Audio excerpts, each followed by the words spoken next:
أعوذ بالله من الشيطان الرجيم. بسم الله الرحمن الرحيم. يا أيها الناس اتقوا ربكم الذي خلقكم من نفس واحدة وخلق منها زوجها وبث منهما رجالا كثيرا ونساء واتقوا الله الذي تساءلون به والأرحام إن الله كان عليكم رقيبا. وآتوا اليتامى أموالهم ولا تتبدلوا الخبيث بالطيب ولا تأكلوا أموالهم إلى أموالكم إنه كان حوبا كبيرا. وإن خفتم ألا تقسطوا في اليتامى فانكحوا ما طاب لكم من النساء مثنى وثلاث ورباع، فإن خفتم ألا تعدلوا فواحدة أو ما ملكت أيمانكم ذلك أدنى ألا تعولوا. صدق الله العظيم. الحمد للہ رب العالمین والصلاة والسلام علی سید الانبیاء والمرسلین اما بعد. اعوذ باللہ من الشیطان الرجیم. بسم اللہ الرحمن الرحیم. یا ایہا الناس اتقوا ربکم الذی خلقکم من نفس واحدہ وخلق منها زوجها وبث منهما رجالا كثيرا ونساء واتقوا الله الذي تساءلون به والأرحام إن الله كان عليكم رقيبا. صدق الله العظيم. اللهم صل على محمد وعلى آل محمد وبارك وسلم. رب اشرح لي صدري ويسر لي أمري واحلل عقدة من لساني يفقهوا قولي واجعل لي وزيرا من أهلي آمین یا رب العالمین. ناظرین کرام السلام علیکم ورحمۃ اللہ وبرکاتہ. پروگرام بصیرت القرآن میں خوش آمدید. آج الحمدللہ پروگرام نمبر 121 آپ کی خدمت میں پیش کر رہے ہیں اور آج سے مطالعہ شروع کر رہے ہیں سورۃ النساء کا. آج انشاءاللہ سورۃ النساء کی پہلی 3 آیات کا مطالعہ کریں گے. انہی آیات کی تلاوت کے ذریعے الحمدللہ قاری سلمان صاحب نے پروگرام کا باقاعدہ آغاز بھی فرما دیا ہے. ناظرین کرام روزانہ کی طرح آج بھی اسٹوڈیوز میں ہمارے نوجوان ساتھی موجود ہیں. قرآن اکیڈمی کراچی میں تعلیم حاصل کر رہے ہیں. ملک کے دیگر شہروں سے، کراچی کے علاوہ دیگر شہروں سے ان کا تعلق بھی ہے. آئیے نے خوش آمدید کہیں. السلام علیکم ورحمۃ اللہ وبرکاتہ. وعلیکم السلام ورحمۃ اللہ. خیریت سے آپ لوگ؟ ماشاءاللہ. ناظرین کرام یہ بڑا پیارا گلدستہ ہے. ہمارے دائیں طرف سب سے پہلے فاروق صاحب بیٹھے ہوئے ہیں. ان کا تعلق حیدرآباد سے ہے. ان کے بعد درمیان میں عقیل صاحب تشریف فرما ہیں. یہ آزاد کشمیر سے تعلق رکھتے ہیں، وہاں سے کراچی آئے ہوئے تعلیم حاصل کرنے کے لیے. اور ان کے بعد سہیب ہمارے ساتھ موجود ہیں. ان کا تعلق حیدرآباد سے ہے. تو الحمدللہ یہ مختلف علاقوں سے ہمارے ساتھی کراچی میں زیر تعلیم بھی ہیں اور ہمارے اس پروگرام کو بھی رونق بخشتے ہیں. اللہ تعالیٰ ان کو جزائے خیر عطا فرمائے. ناظرین کرام سب سے پہلے ہم سب کی ترغیب و تشویق کے لیے اللہ کے رسول صلی اللہ علیہ وسلم کا ایک مبارک فرمان سمجھتے ہیں. آئیے قرآن سیکھیں. فرمان نبوی صلی اللہ علیہ وسلم: جس نے قرآن کریم کی طرف دعوت دی تو اسے سیدھے راستے کی طرف ہدایت دے دی گئی. جامع ترمذی کی روایت ہے. بڑا پیارا کلام نبی پاک صلی اللہ علیہ وسلم کا. بڑی خوبصورت موٹیویشن ہے ہم سب کے لیے کہ جس نے لوگوں کو قرآن کی طرف دعوت دی اسے تو سیدھے راستے کی ہدایت عطا کر دی گئی.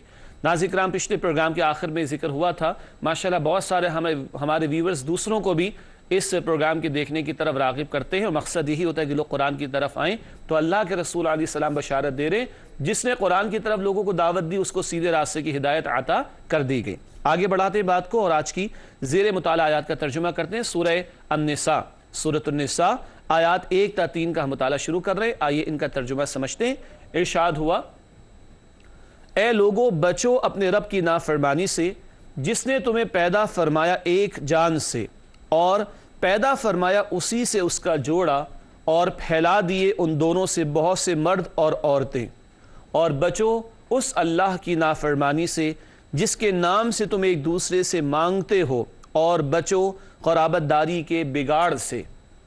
بے شک اللہ تم پر نگران ہے، اور دے دو یتیموں کو ان کے مال، اور نہ بدلو اپنی ردی چیز کو ان کی عمدہ چیز سے، اور نہ کھاؤ ان کے مال اپنے مال سے ملا کر، بے شک یہ بہت بڑا گناہ ہے۔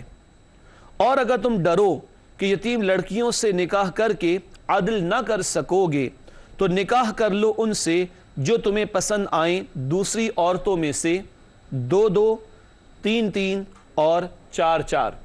لیکن اگر تم ڈرو کہ عدل نہ کر سکو گے زیادہ بیویوں کے درمیان تو پھر ایک ہی بیوی کافی ہے، یا وہ جو تمہاری کنیزیں ہیں، یہ اس کے زیادہ قریب ہے کہ تم ایک طرف جھک نہ پڑو۔ ناظرین کرام، یہ ترجمہ سورۃ النساء آیات 1 تا 3 کا۔ بات کو آگے بڑھاتے ہیں اور چلتے ہیں ربط آیات کی طرف۔ پچھلی سورت سورہ آل عمران کی تکمیل ہوئی تھی اور اب سورۃ النساء کا آغاز ہے۔ سورتوں کا باہمی ربط پچھلی نشست میں ہم سمجھ چکے ہیں، اب آیات کا ربط ہمیں سمجھنا ہے۔ آئیے سمجھتے ہیں۔ ربط آیات میں لکھی ہے پہلی بات، سورہ آل عمران کے اختتام پر اہل ایمان سے تقوی کا تقاضا تھا۔ بالکل آخری الفاظ، واتقوا اللہ لعلکم تفلحون، اللہ کا تقوی اختیار کرو تاکہ تم فلاح پا سکو۔ وہاں اختتام پر اہل ایمان سے تقوی کا مطالبہ تھا۔ اب سورۃ النساء ہے۔ سورہ نساء کے آغاز میں تمام انسانوں سے تقوی کا مطالبہ کیا گیا ہے۔ یا ایھا الناس اتقوا ربکم، اے انسانوں اپنے رب کا تقوی اختیار کرو۔ رب سمجھ آ رہا ہے؟ ناظرین کرام دیکھیے کتنا خوبصورت ربط ہے۔ وہاں ایمان والوں سے تقوی کا تقاضا، اب سارے انسانوں سے اللہ کا تقوی اس کا تقاضا کیا جا رہا ہے۔ گویا قرآن کی یہ دعوت یونیورسل ہے اور تمام کے تمام انسانوں کے لیے ہے۔ ربط آیات کے بعد تعارف کی طرف چلتے ہیں۔ آپ کو یاد ہوگا پچھلی نشست میں ہم نے انہی ساتھیوں سے اپنے مختلف سیگمنٹس کی وضاحت کرا لی تھی کہ ربط آیات کا مطلب کیا ہوتا ہے، تعارف کا مطلب کیا ہوتا ہے۔ تعارف کی طرف چلتے ہیں۔ جن باتوں پر گفتگو ہوگی ان کا ایک جائزہ مختصراً۔ اولاً شروع میں تعارف میں 3 باتیں ہمارے سامنے ہیں۔ پہلی بات، تخلیق انسان کا بیان، انسانیت کا آغاز کیسے ہوا، تخلیق کا عمل کیسے شروع ہوا، نسل انسانی کا قافلہ کیسے آگے بڑھتا چلا آیا ہے، اس کا بیان آئے گا۔ دوسری بات، تقوی اختیار کرنے اور قرابت داروں سے صلہ رحمی کی وصیت۔ قرابت دار رشتہ داروں کو کہتے ہیں، قریبی لوگوں کو، رشتہ داروں کو۔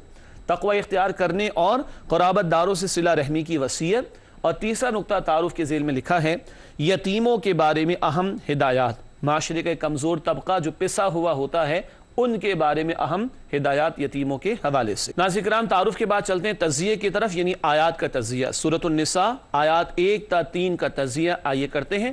پہلی آیت، تمام انسان ایک خالق کی مخلوق اور ایک والدین کی اولاد ہے۔ آدم و حوا علیہ السلام اولین والدین ہمارے۔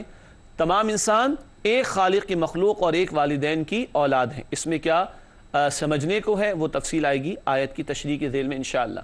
آیت نمبر 2، یتیم کی سرپرستی اور خیر خواہی کا بیان۔ ایسے کمزور طبقات جن میں یتیم شامل ہیں ان کا بھی ہمارے دین نے اہتمام کیا، ان کی بھلائی کے لیے یہاں یتیم کی سرپرستی اور خیر خواہی کا بیان ہے۔ اور تیسری آیت کا موضوع ہمارے سامنے اسکرین پر، یتیم لڑکیوں سے نکاح کے ضمن میں ہدایات۔ ایک ظلم ہوتا تھا اس معاشرے میں، اس کا تذکرہ ہوگا اور نکاح کے حوالے سے تفصیل بیان کی جائے گی انشاءاللہ تعالی۔ ناظرین کرام الحمدللہ زیر مطالعہ آیات کا ترجمہ، ربط آیات، تعارف اور تجزیے کا بیان مکمل ہوا۔ اب چلتے ہیں ان آیات کے ترجمے اور تشریح کے سمجھنے کی طرف۔ سب سے پہلے سورۃ النساء آیت نمبر 1 رب العالمین کی طرف سے ارشاد ہوا، یا ایھا الناس اتقوا ربکم الذی خلقکم من نفس واحدہ وخلق منها زوجها وبث منہما رجالا کثیرا ونساء واتقوا اللہ الذی تساءلون به والارحام ان اللہ کان علیکم رقیبا۔ ناظرین کرام سورۃ النساء آیت نمبر 1 ہے۔ آئیے اس آیت کا ترجمہ سمجھتے ہیں۔ ارشاد ہوا، اے لوگو بچو اپنے رب کی نافرمانی سے جس نے تمہیں پیدا فرمایا ایک جان سے اور پیدا فرمایا اسی سے اس کا جوڑا اور پھیلا دیے ان دونوں سے بہت سے مرد اور عورتیں، اور بچو اس اللہ کی نافرمانی سے جس کے نام سے تم ایک دوسرے سے مانگتے ہو، اور بچو قرابت داری کے بگاڑ سے، بے شک اللہ تم پر نگران ہے۔ ناظرین کرام یہ ترجمہ سورۃ النساء آیت نمبر 1 کا۔ آئیے اب اس آیت کی تشریح کی طرف چلتے ہیں۔ آیت بھی طویل ہے اور اس میں تشریح کے نکات بھی زیادہ ہوں گے، توجہ کی مزید درخواست ہے۔ سب سے پہلی بات، تشریح میں لکھی ہے سورہ نساء کی ابتدائی آیات میں احکام شریعت کا بیان ہے۔ گزشتہ نشست میں ہم نے تجزیہ کیا تھا تو وہاں ذکر آیا تھا کہ پہلی 43 آیات، آیت نمبر 1 سے آیت 43 تک انسانی جان، مال اور آبرو کی حفاظت کے حوالے سے بہت قیمتی ہدایات ہیں معاشرتی معاملات کے تناظر میں۔ ان ہدایات کی طرف یہاں بھی اشارہ اس تشریح کے پوائنٹ میں ہے۔ سورہ نساء کی ابتدائی آیات میں احکام شریعت کا بیان ہے۔ دوسری بات تشریح میں ہے اہم ترین حکم تقوی اختیار کرنے کا ہے۔ سارے احکامات پر عمل کب ہوگا؟ جب اللہ کا خوف دل میں ہوگا کہ کل اللہ کے سامنے ہمیں مرنے کے بعد کھڑا ہونا ہے اور اپنے اعمال کا جواب دینا ہے۔ تو یہاں تقوی کا ذکر آیا کہ یہ خوف خدا دل میں ہوگا تبھی شریعت کے بقیہ احکامات پر عمل ہو سکے گا۔ تقوی کا مطلب کیا ہے؟ دل میں اللہ کا خوف ہونا۔ سورہ آل عمران میں بھی تفصیل آ چکی ہے، ناظرین کرام آپ کو یاد ہوگا۔ تقوی کے معنی بچنے کے ہیں، گناہوں سے بچنا، رب کی نافرمانی سے بچنا، یہ خوف رکھنا کہ بہرحال اللہ ہماری نیت، ہمارے قول اور ہمارے اعمال کو جانتا ہے اور کل مرنے کے بعد اللہ کے سامنے کھڑے ہو کر اپنی زندگی کا ہمیں حساب دینا ہے۔ اللہم حاسبنا حسابا یسیرا، اے اللہ ہم سب کے حساب کو آسان فرما۔ اہم ترین حکم تقوی اختیار کرنے کا ہے۔ اگلا نقطہ ہے اس آیت کے حوالے سے، اس آیت کو رسول اللہ صلی اللہ علیہ وسلم خطبہ نکاح میں تلاوت فرماتے تھے۔ انشاءاللہ آپ جب اس مرحلے پر پہنچیں گے تو آپ بھی ان آیات کو خطیب صاحب جو بھی ہوں گے وہ سنائیں گے۔ ناظرین کرام آپ نے بھی جب کبھی نکاح کے پروگرامز یا محافل میں شرکت کی ہوگی تو آپ نے آیات سنی ہوں گی۔ بس اس بات پر توجہ کی ضرورت ہے نکاح پڑھانے والے حضرات کو بھی کہ صرف عربی میں تلاوت نہ کریں، ترجمہ بھی بیان کریں۔ جمعے کے دن خطبہ عربی میں ہوتا ہے لیکن تقریر مقامی زبان میں ہوتی ہے۔ پاکستان میں بہت سے علاقوں میں اردو میں ہوگی، کچھ علاقوں میں پنجابی میں ہوگی، ملک سے باہر کچھ علاقوں میں انگلش میں ہوتی ہے۔ کیوں؟ اس سے کہ عربی نہیں آتی نا سمجھ، تو خطبہ تو عربی میں ہو جاتا ہے لیکن تقریر کی جاتی مقامی لوکل لینگویج میں، زبان میں، تاکہ لوگوں کو معلوم ہو کہ کیا پیغام دیا جا رہا ہے۔ بہرحال نبی اکرم صلی اللہ علیہ وسلم خطبہ نکاح میں یہ آیت تلاوت فرماتے تھے اور کل 4 آیات تلاوت فرماتے تھے۔ کل 4 آیات نکاح کے موقع پر نبی صلی اللہ علیہ وسلم تلاوت فرماتے تھے۔ اور یہ بھی نوٹ کیجئے گا کہ 4 آیتوں میں 4 مرتبہ تقوی کا ذکر ہے۔ 4 آیتوں میں 4 مرتبہ تقوی کا ذکر ہے۔ اس آیت میں جو ہم پڑھ رہے ہیں 2 مرتبہ تقوی کا ذکر آیا۔ کتنی مرتبہ؟ 2 مرتبہ۔ مزید کون سی آیات ہیں؟ ایک ہم پہلے بھی پڑھ چکے ہیں، سورہ آل عمران آیت نمبر 102، جس سے ایمان والوں سے خطاب شروع ہوا تھا سورہ آل عمران کی 11ویں رکوع سے۔ ناظرین کرام آپ بھی نوٹ کیجئے گا، سورہ آل عمران آیت نمبر 102، اور پھر یہ سورہ نساء کی آیت نمبر 1، پھر سورہ احزاب آیت نمبر 70 اور 71۔ 4 ہو گئی؟ آل عمران کی 102، نساء کی آیت نمبر 1 اور احزاب کی، سورہ احزاب کی آیت نمبر 70 اور 71۔ یہ 4 آیتیں ہیں جو خطبہ نکاح کے موقع پر نبی پاک صلی اللہ علیہ وسلم تلاوت فرماتے اور ان میں 4 مرتبہ تقوی کا ذکر آیا ہے۔ تو خوف خدا بنیاد ہے معاملات کو درست رکھنے کے لیے۔ اس وجہ سے بھی آپ صلی اللہ علیہ وسلم یہ آیات نکاح کے موقع پر کہ زندگی کا نیا دور شروع ہوتا ہے اس کی تلاوت فرمایا کرتے تھے۔ اس کے بعد لکھا ہے خاندانی زندگی کے لیے تقوی شرط لازم ہے۔ خاندانی زندگی کے لیے تقوی شرط لازم ہے۔ اب نوٹ کیجئے گا، کبھی بیٹا جوان ہو گیا، سینہ تان کر باپ سے باتیں کر رہا ہے، وہ سمجھتا ہے کوئی پوچھ نہیں رہا، کوئی دیکھ نہیں رہا، باپ بوڑھا ہو گیا کیا بگاڑ لے گا، مگر وہ بیٹا بھول جاتا ہے کہ کون دیکھ رہا ہے؟ اللہ دیکھ رہا ہے۔ ٹھیک ہے ناظرین کرام، کبھی شوہر اپنے اختیار کا غلط استعمال کر کے ظلم کر بیٹھتا ہے بیوی پر اور سمجھتا ہے کچھ نہیں ہوگا، بہت کچھ ہوگا۔ شوہر اگر اپنے آپ کو سمجھتا ہے کہ وہ بڑا ہے بیوی کے مقابلے میں تو اس شوہر کو یاد رکھنا چاہیے کہ اللہ اکبر، اللہ سب سے بڑا ہے۔ یہ خوف خدا دل میں ہوگا تو گھر اور معاشرہ سیدھے رہیں گے۔ آج بگاڑ اور فساد کیوں ہے؟ اللہ کا خوف دلوں سے اٹھ چکا ہے۔ اس لیے لکھا ہے کہ خاندانی زندگی کے لیے تقوی شرط لازم ہے۔ بہت قیمتی آیت ہے اور نکات یا پوائنٹس تشریح کے ہم پڑھیں گے، بہت قیمتی آیت ہے، چنانچہ اور اہم نکات یا پوائنٹس جو ہم سمجھیں گے اس آیت کی تشریح میں انشاءاللہ۔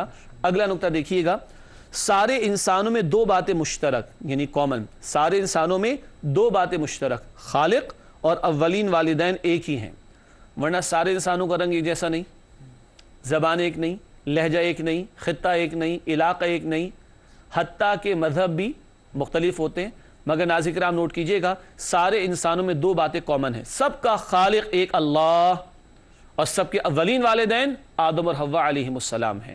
حجۃ الوداع کا خطبہ نبی پاک علیہ الصلوۃ والسلام نے فرمایا تم سب آدم کی اولاد ہو اور آدم کو اللہ نے مٹی سے پیدا کیا تھا، تم آدم کی اولاد ہو، گورے کو کالے پر، کالے کو گورے پر، عربی کو عجمی پر، عجمی کو عربی پر کوئی فضیلت نہیں سوائے تقوی کے۔ اس تقوی کا بیان یہاں بھی آ رہا ہے، وہ بات کریں گے مزید انشاءاللہ۔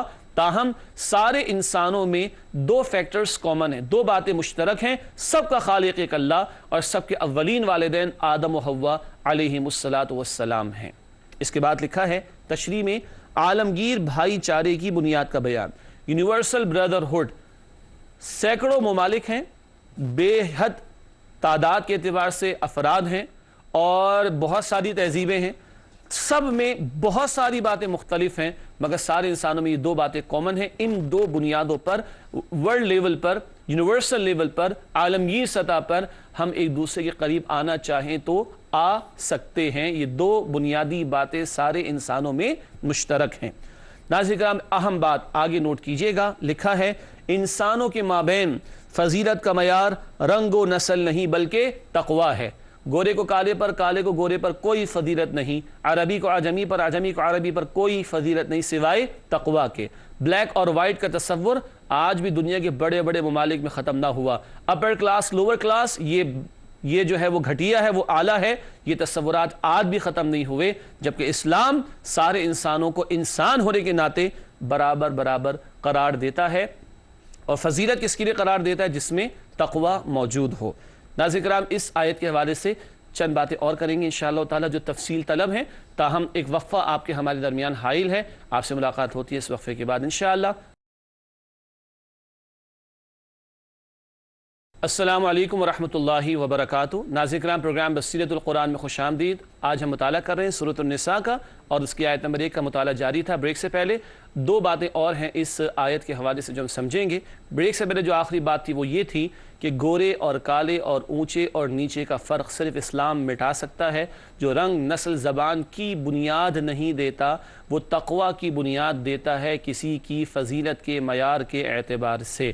جب معاشرے میں تقوی لوگوں کے دلوں میں ہوگا اور اس بنیاد پر کسی کو پرکھا جائے گا تو خیر پروان چڑھے گا، شر مٹے گا۔ اور جب رنگ کو یا دولت کو معیار بنایا جائے گا تو شر پروان چڑھتا ہے جیسے کہ چڑھ رہا ہے، اور خیر کم ہوتا ہے یا مٹتا ہے جیسے کہ آج ہم دیکھ رہے ہیں۔ تقوی معیار فضیلت قرار دیا گیا۔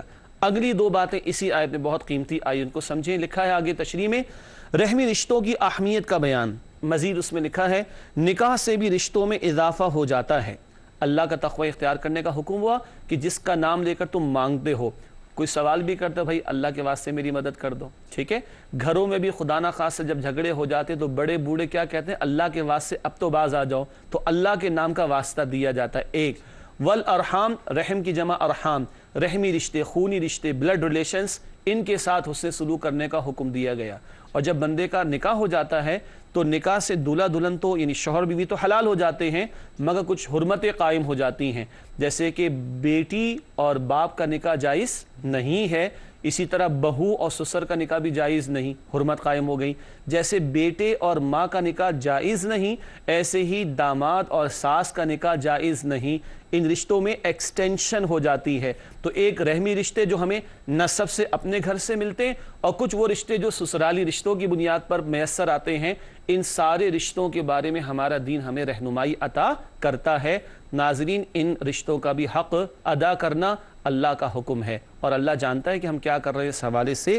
چنانچہ اگلا اور آخری نقطہ اس پہلی آیت کے ذیل میں لکھا ہے فکر آخرت معاملات کی درستی کی اہم ترین بنیاد ہے۔ فرمایا کہ اللہ رقیب ہے، جو کچھ تم کر رہو اللہ دیکھ رہا ہے۔ اللہ بیٹے کو بھی دیکھ رہا ہے، باپ کو بھی دیکھ رہا ہے، ماں کو بھی دیکھ رہا ہے، بیٹی کو بھی دیکھ رہا ہے، سسر کو بھی دیکھ رہا ہے، داماد کو بھی دیکھ رہا ہے، ساس کو بھی دیکھ رہا ہے، بہو کو بھی دیکھ رہا ہے، ہر ایک کو دیکھ رہا ہے اللہ۔ ناظرین کرام، ہم سب ان رشتوں میں کہیں نہ کہیں بہرحال منسلک ہیں۔ اللہ سب کو دیکھ رہا ہے اور کل وہ پوچھے گا ان تعلیمات کے حوالے سے تم نے کیا عمل کیا۔ کتنی پیاری آیت ہے، دل تو بڑا چاہتا ہے کہ اور تفصیل بیان ہو، مگر وقت زیادہ اجازت ہمیں نہیں دیتا۔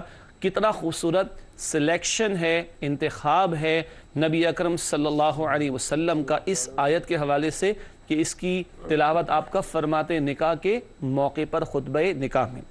ناظرین کرام، اس کے بعد سورۃ النساء کی آیت نمبر 2 ہے، آئیے اس کا مطالعہ شروع کریں۔ ارشاد ہوا رب العالمین کی جانب سے وَآتُوا الْيَتَامَى أَمْوَالَهُمْ وَلَا تَتَبَدَّلُوا الْخَبِيثَ بِالطَّيِّبِ وَلَا تَأْكُلُوا أَمْوَالَهُمْ إِلَىٰ أَمْوَالِكُمْ إِنَّهُ كَانَ حُوبًا كَبِيرًا۔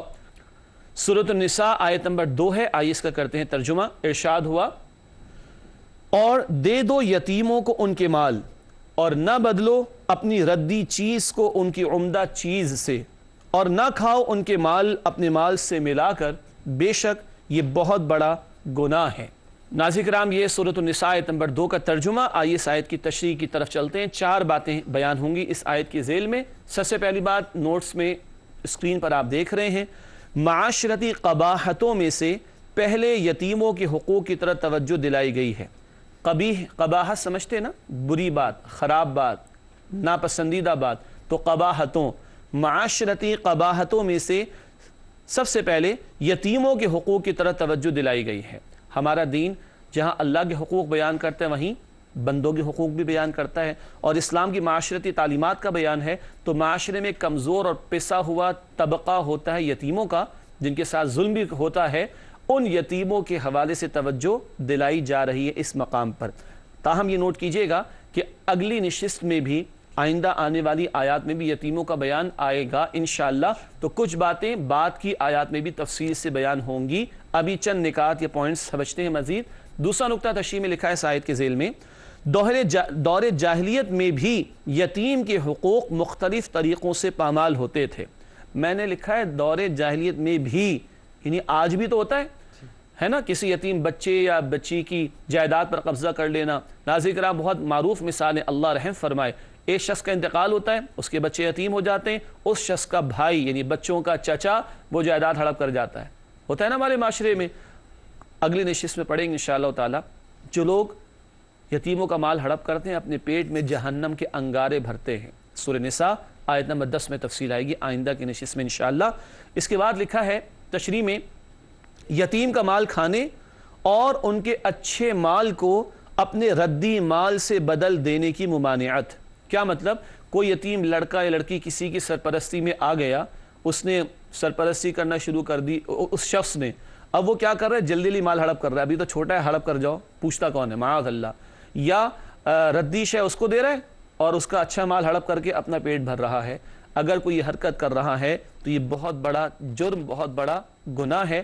حدیث شریف ہے، نبی اکرم صلی اللہ علیہ وسلم نے ارشاد فرمایا، مسلمانوں کے گھرانوں میں سے بدترین گھرانہ وہ ہے جہاں کسی یتیم کے ساتھ بدسلوکی کی جاتی ہو۔ یہ ابن ماجہ میں روایت ہے۔ اللہ تعالیٰ محفوظ فرمائے اس ظلم و ستم سے جو بڑا عام ہوتا جا رہا ہے ہمارے معاشرے میں، اور یہ جائیداد اس طرح ہڑپ کرنے والے، یتیموں کا مال ہڑپ کرنے والے اپنے آپ کو پھر یہ سمجھتے ہیں کہ ہم جا کے حج عمرہ کر لیں گے تو پاک صاف ہو جائے گا۔ کوئی پاک صاف نہیں ہوتا۔ یہ بندوں کے حق تلفی کے معاملات جب تک متعلقہ بندے معاف نہ کریں، مالی حق واپس نہ لوٹائیں، اللہ معاف نہیں فرماتا۔ مسئلہ اسی طور پر بیان ہوتا ہے عموماً۔ اگلی اور آخری بات لکھی ہے اس آیت کی تشریح کے ذیل میں، یتیم کے مال پر قبضہ کرنے کا ہر حیلہ اور بہانہ ناجائز قرار دیا گیا۔ بتایا گیا یہ بہت بڑا گناہ ہے، جلدی کھا جانا، ردی دے کر اچھا مال ہڑپ کر جانا، کوئی بہانہ اختیار کرنا، کوئی حیلہ اختیار کرنا اور یتیم کا مال ہڑپ کرنا، اس کو ناجائز قرار دیا گیا۔ ناظرین کرام، اس کے بعد سورۃ النساء آیت نمبر 3 ہے، آئیے اس کا مطالعہ شروع کریں۔ رب العالمین کی طرف سے ارشاد ہوا، وَإِنْ خِفْتُمْ أَلَّا تُقْسِطُوا فِي الْيَتَامَى فَانكِحُوا مَا طَابَ لَكُم مِّنَ النِّسَاءِ مَثْنَىٰ وَثُلَاثَ وَرُبَاعَ فَإِنْ خِفْتُمْ أَلَّا تَعْدِلُوا فَوَاحِدَةً أَوْ مَا مَلَكَتْ أَيْمَانُكُمْ ذَلِكَ أَدْنَىٰ أَلَّا تَعُولُوا۔ سورہ نساء آیت نمبر 3 ہے، آئیے اس کا ترجمہ کریں۔ ارشاد ہوا، اور اگر تم ڈرو کہ یتیم لڑکیوں سے نکاح کر کے عدل نہ کر سکو گے تو نکاح کر لو ان سے جو تمہیں پسند آئیں، دوسری عورتوں میں سے، 2-2، 3-3 اور 4-4۔ لیکن اگر تم ڈرو کہ عدل نہ کر سکو گے زیادہ بیویوں کے درمیان تو پھر ایک ہی بیوی کافی ہے، یا وہ جو تمہاری کنیزیں ہیں یہ اس کے زیادہ قریب ہے کہ تم ایک طرف جھک نہ پڑو۔ ناظرین کرام، یہ ترجمہ سورہ نساء آیت نمبر 3 کا، اس کی تشریح کرتے ہیں، اور ایک بات ترجمے میں آ گئی ہے ہمارے سامنے اور اس پر خواہ لوگ پریشان بھی ہوتے ہیں، اور کافروں اور اسلام کے دشمنوں کی پھیلائی ہوئی باتیں کبھی کبھی سادہ لوحی میں مسلمانوں کی زبان پر بھی آ جاتی ہیں، اپنا بھی ذہن خراب کرتے ہیں، دوسروں کا بھی ذہن بگاڑتے ہیں۔ پوچھ لینا چاہیے اہل علم سے اور مطالعہ کر لینا چاہیے تفاسیر کا، تو کوئی اس طرح کے اشکالات پیدا نہیں ہوں گے جو کافروں اور دین کے دشمنوں کے پھیلانے کی بنیاد پر آج مسلمانوں کے درمیان گفتگو کا موضوع بن جاتے ہیں۔ آئیے تشریح کرتے ہیں سورہ نساء کی آیت نمبر 3 کی۔ پہلی بات تشریح میں لکھی ہے یتامہ سے مراد یتیم لڑکیاں ہیں۔ یتیم لڑکیوں کا ترجمہ ہم نے کیا یتامہ کا، کیوں؟ تفصیل آیت 127 میں آئے گی۔ خود قرآن میں سورہ نساء کی آیت نمبر 127 میں جو ظلم یتیم لڑکیوں کے ساتھ نکاح کر کے کیا جاتا تھا اس کا بیان آیا ہے۔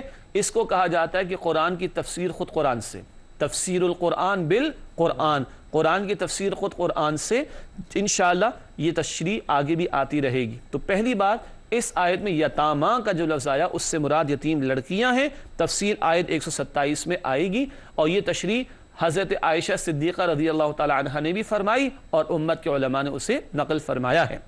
ناظرین کرام، بات کو آگے بڑھاتے ہیں اور کیا ظلم ہوتا تھا یتیم لڑکیوں پر اس کا مطالعہ کرتے ہیں اگلے نقطے کے ذیل میں۔ لکھا ہے تشریح میں، زمانے جاہلیت میں یتیم لڑکی سے اس کا سرپرست نکاح کر لیتا تاکہ لڑکی کے ترکے کا مال بھی ملے اور مہر بھی بچے۔ صحیح، یتیم بچی ہے، یتیم لڑکی ہے، سرپرست کوئی نہیں، والد کا انتقال ہو گیا، پوچھنے والا کوئی نہیں، اب اس سے نکاح کر لو تو اس کا مال بھی ہڑپ کر لو اور مہر بھی نہیں دینا پڑے گا یا کم دینا پڑے گا، کوئی پوچھے گا نہیں۔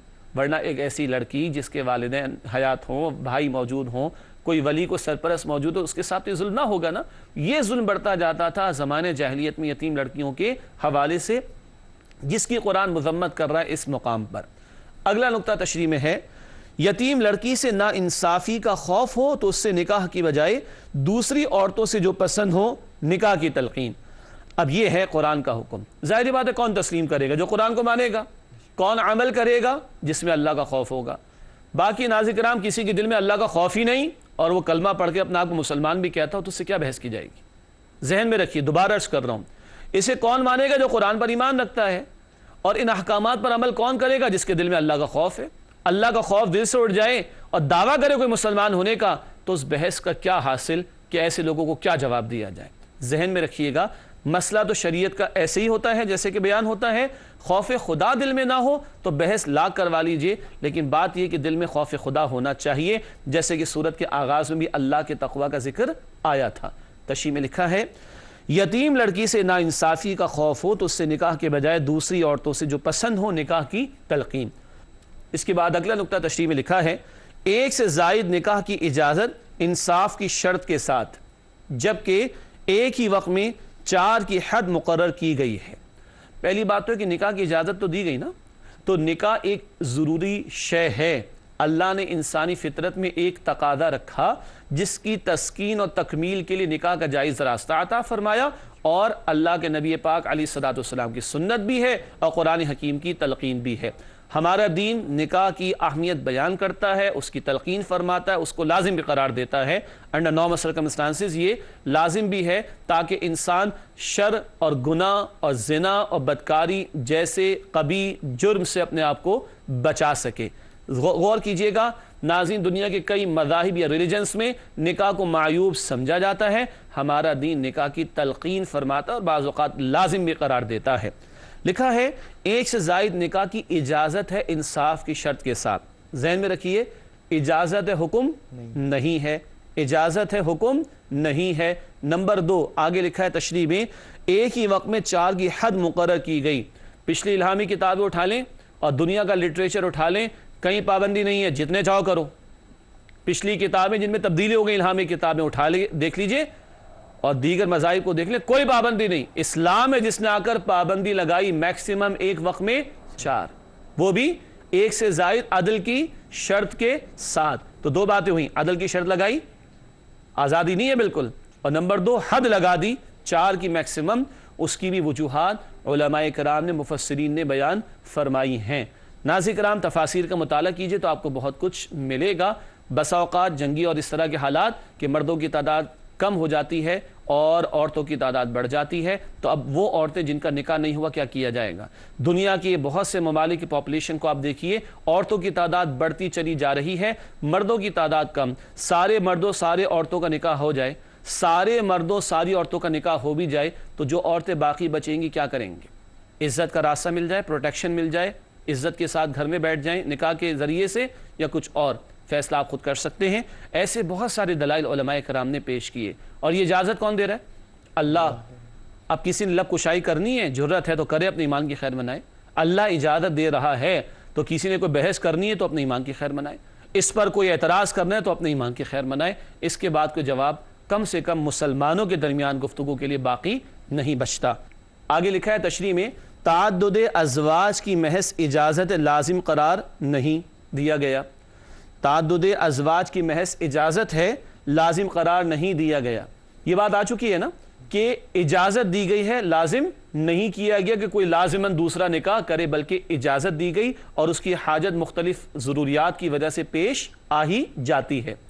اس کے بعد لکھا ہے تشریح میں, بے انصافی کا امکان ہو, بے انصافی کا امکان ہو تو ایک ہی بیوی پر اکتفا کرنے کی تلقین. عدل نہیں کر سکتے تو ایک پر اکتفا کیا جائے.